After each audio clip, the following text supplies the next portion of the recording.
O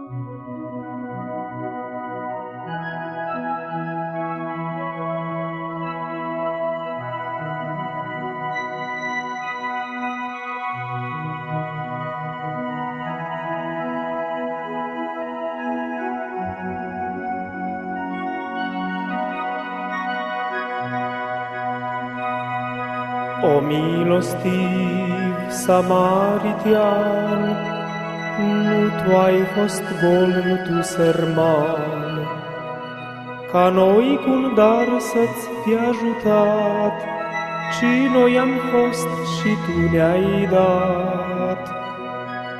Ca noi cu un dar să-ți fi ajutat, ci noi am fost și tu ne-ai dat.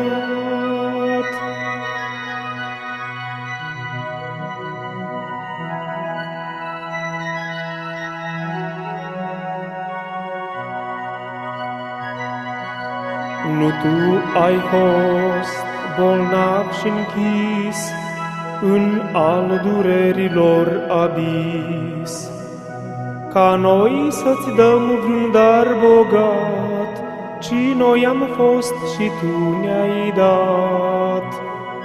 Ca noi să-ți dăm vreun dar bogat, ci noi am fost și tu ne-ai dat.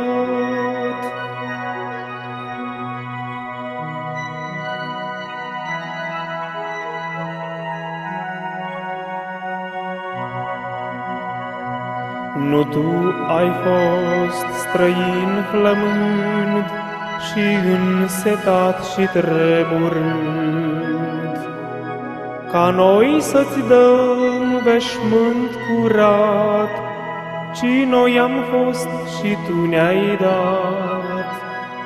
Ca noi să-ți dăm veșmânt curat, ci noi am fost și tu ne-ai dat.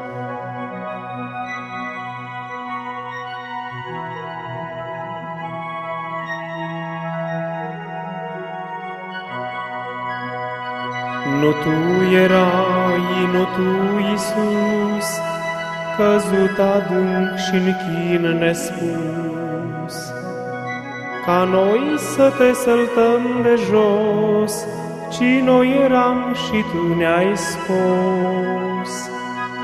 Ca noi să te săltăm de jos, ci noi eram și tu ne-ai scos.